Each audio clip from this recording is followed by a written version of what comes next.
Alrighty, I just have a few more of these to answer for this week. Let's jump into the next one. So I only recently found your blog, but I've been a Bethyl fan since the live airing of season 4 and actually abandoned the show when the events of Coda were spoiled for me. But when I discovered your blog, I was given this new surge of hope. It's to the point now where I almost feel delusional hope. That's why we call ourselves Team Delusional. I found a video of the leaks from the preview of Daryl Dixon 2, and Norman says Gimple may kill him, but the finale of season 2 will be the best hour of TWD ever, and I just can't help but feel he was speaking to TD. Even in the clip, all of the Carolers are blowing up where he says they argue like a married couple. He slips and mentions a she that isn't Caryl. I don't know, I'm so new to the active TD theories, but I just wanted to know your take on all the new info coming out. Can't wait for your next video. You literally have breathed life and hope into TWD for me. Aw, I'm so glad. Well, I did read part of this and talk about it a few days ago, but yeah, I will have to watch it because I have missed the she he was talking about that isn't Caryl. So I will try and find the video. I'm pretty sure I have it, that people have sent it to me. And I will look at that. But yeah, I mean, go back and watch the video I talked about before. Of course, the Carolers are blowing up that he says they're arguing like a married couple. The thing is, they've argued like a married couple before. We've seen them do that before. I mean, Rick and Daryl have argued like a married couple before, and there isn't romance in either of those relationships. So it's not terribly convincing, even though he says like a married couple. I mean, siblings can argue like married couples. Best friends can argue like married couples. It's just a figure of speech. But yeah, I do think that there's a very good chance he was talking about Beth there, and he's hinting that something big is going to happen. As I said in the previous video, I think it's probably tied to the fact that so many people were watching Coda at the height of TWD's popularity, and so many people still see him carrying Beth out of the hospital as the most iconic moment of the entire series. And so I think Norman's kind of riffing on that, and that's why he's saying it will be the best hour of TWD in TWD history. So, I mean, we'll just have to wait and see, but that is a really big promise. And the fact that it's Norman saying it, because I mentioned this before, but Gimple has definitely used hyperbole before to hype the show. I remember him using a lot of hyperbole when season 8 was on, and I think it was just because he was talking about the action of All Out War. And there was a lot of action, but that was one of the least popular seasons because there was too much action and not enough of the emotional stuff. And make no mistake, despite the zombies, which is a horror element, despite all the action we do have, and we love our action, we love to see the characters in action and being badass and all that, it is the emotion that brings the audience back again and again. It is the reunions. It is people becoming family and being loyal to each other. It is that brings people back to it. So that's why that season was not quite as successful, is because they didn't focus enough on that. So the fact that it's Norman saying this, it's not Gimple, to me, that's really, really telling. So yeah, I hope that answers your question. Why do you think Norman's hair is so much lighter now? He has obviously stopped coloring it or changed the color. Are they trying to make him look older? I know he has aged, of course, he looks older, but his hair is driving me nuts. Like, what is the point of this in a writer's standpoint for the show? I don't know. I have noticed that it looks lighter, and it does make him look a little bit older. So it's one of a few things. I mean, it could be that his hair is darker in the show, and I know he's been filming. I was going to say maybe it's going to end up looking darker in the show than it does in real life. I mean, they can use the computer to make it look darker. But the other thing is, I mean, we've seen them change hair color before, and usually we're pretty suspicious about it. So the one that comes to mind right off the bat is Leah. When we first saw her, she had red hair. It was very ginger. And then, and that was during Find Me. And Find Me was very surreal, I guess. This is why that we actually thought Leah might have been a hallucination at some point, and she clearly was not. But we do wonder if Daryl was in such an altered state of mind because he was in such a dark place after losing Rick that he really isn't remembering things correctly. Or it might be a matter of PTSD, like maybe he is remembering things correctly, but he kind of seemed like he was in a haze the whole time. And that's why they did the filters the way that they did and the colors the way that they did. And then when Leah shows up again, the next season, which is actually probably a couple of years for Daryl, he's in a much better place. He's gone back to Alexandria. He's really more who he used to be. He's taking care of the kids. You know what I mean? He's in a much more grounded place and not so swept away in his own grief anymore. And she's blonde. She looks a lot like Beth, right? And so we were really suspicious about that. And we had to laugh because Angela King said something about how the actress who played Leah decided she wanted her hair to be blonde. And I literally like busted out laughing when I heard that, because that's the most ridiculous thing I've ever heard in my life. If the showrunner and the writers and the show decide to change the hair color, that's fine. They can do whatever they want. But the actress does not dictate what her hair color is going to be. I mean, she's an actor and they wear costumes and they wear wigs. They can dye her hair. They can put a wig on her. Like, just to say, oh, I don't really like that hair color. I think I want to use my blonde hair. I mean, that's just, it's the most ridiculous thing I've ever heard. But that is Angela King covering for the fact that they changed her hair color, and she was getting questions about it. People were going, what, is there a hair salon in the apocalypse that we don't know about? How did her hair color change? But we think that it's symbolic, you know, that they wanted her to look a lot like Beth when she came back. And the fact that she had more of the ginger hair, well, you could see it a couple of different ways. Maybe that in his mind, Daryl was trying to differentiate her from Beth, especially because, you know, and again, we didn't find this out until later, so you really have to look at the thing as a whole. Norman said that when Daryl saw her, Leah, and she took off her mask and she was with the Reapers, he knew instantly that she had very, very much misrepresented herself to him when they were together, because the woman he knew was very sweet and very kind and would never have been with this group, right? And so when he sees her, he does not smile, right? He's like, oh, yeah, this is a problem, you know? So it could be that they did the different hair color to differentiate, you know, who she was, to show that what was happening in Find Me was a deception, you know, that sort of thing. We also found it really suspicious that her hair color almost exactly matches the color of Dog's fur.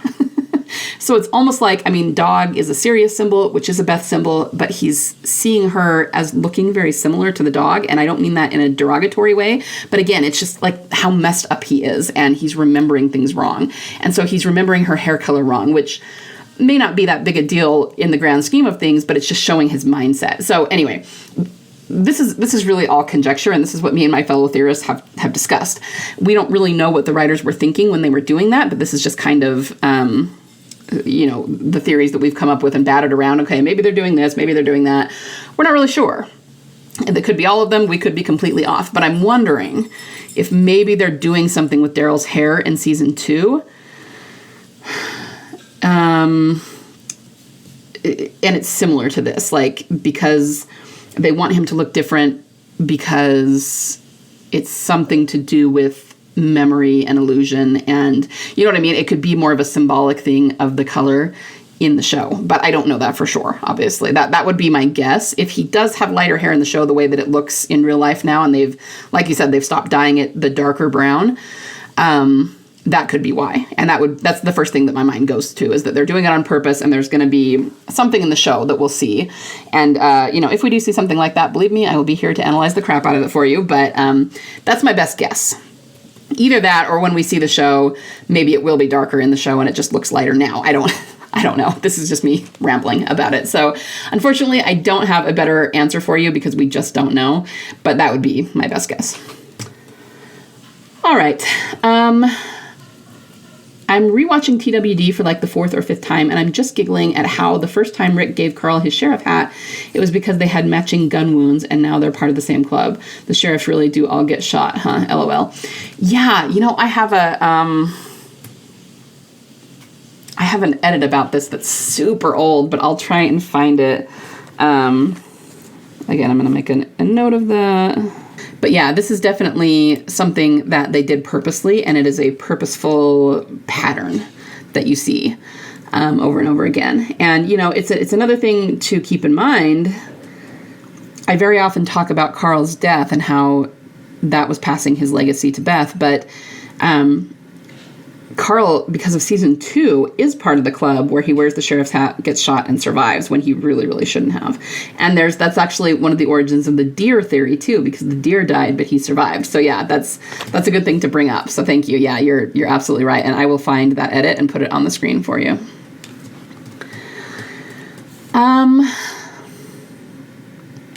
Even if Beth is actually alive, part of me will always be bitter that she wasn't involved in so much that happened, everything that followed season 5. Hopefully, if she's alive, it will make sense narratively, but it still makes me sad and angry that she missed so much with the other main characters. Yeah, sure.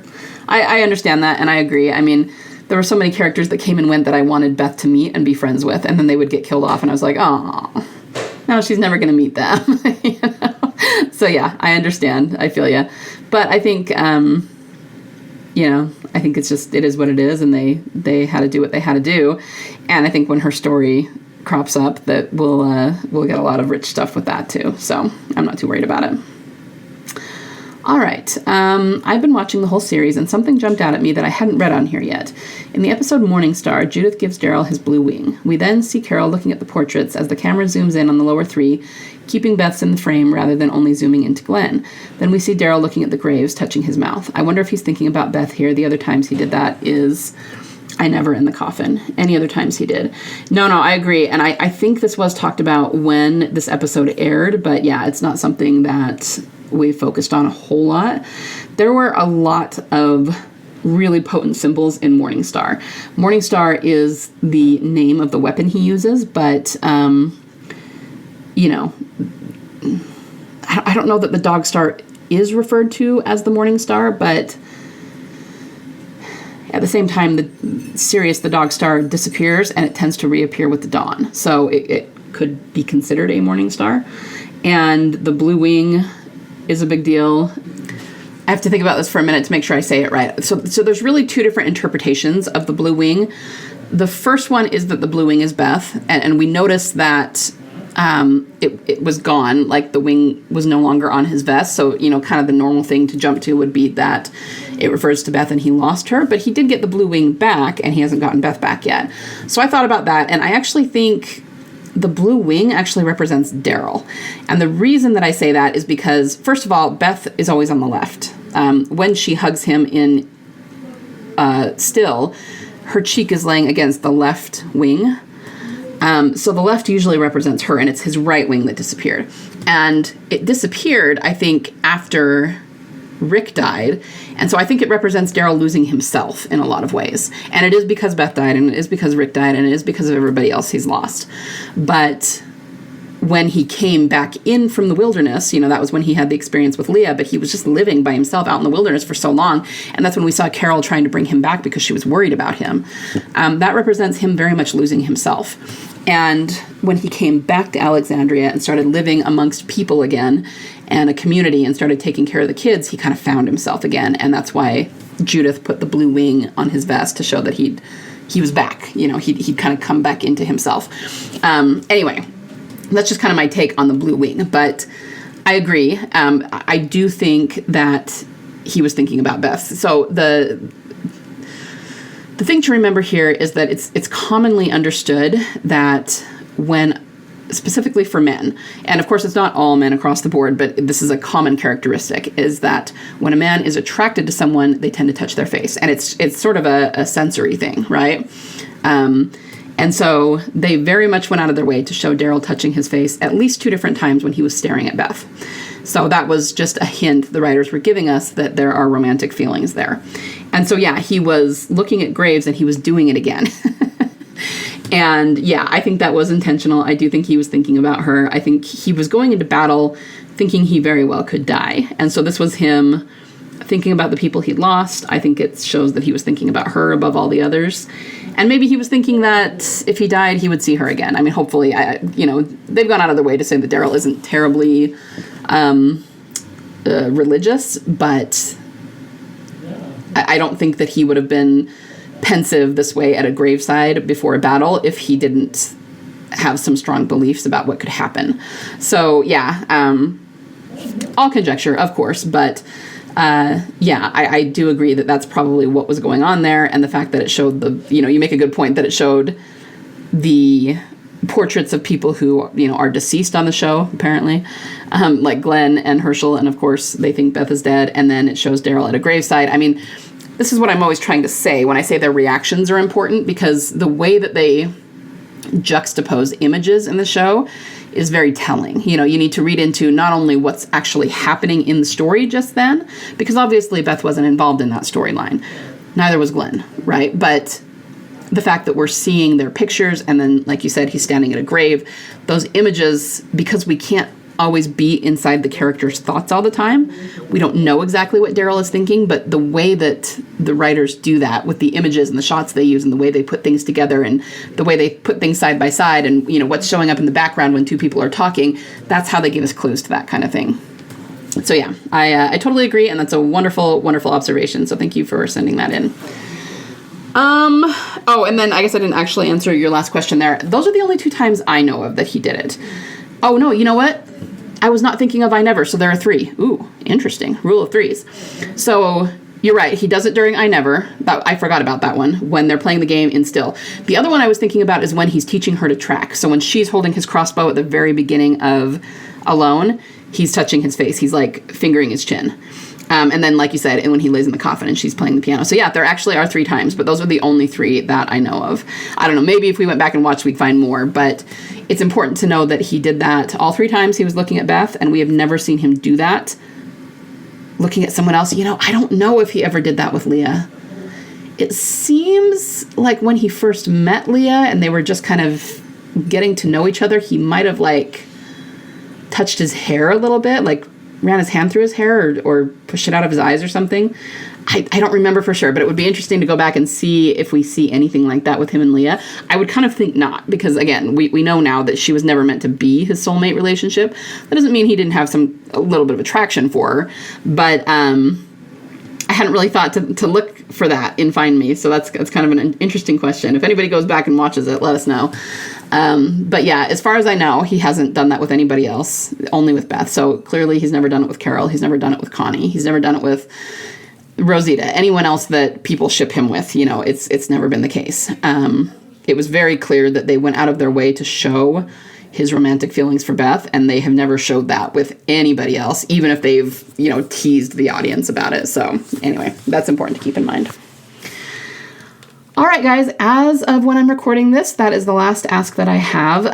Not much has happened over the last week, except, one thing I was going to talk about is they did another Caryl, and by that I mean Caryl, Caryl friendship post. And it just makes me smile. They did one just the other day, AMC The Walking Dead, which is an official account, posted one of Norman and Melissa answering questions about Daryl and Caryl. And it's funny. It's just kind of them being goofy. But they called it the ultimate friendship test and then tagged it Caryl. So again, this is just more of AMC. I've been calling it their Caryl friendship campaign. They're really pushing, of course they're promoting the show and that they're both going to be on it and that, you know, the fans should come watch it because they're both going to be in it. But they're also very much doing it in a way that pushes the idea that they are just friends and that it's not romantic. And it's very obvious that they're doing that. They're trying to prepare everyone for it.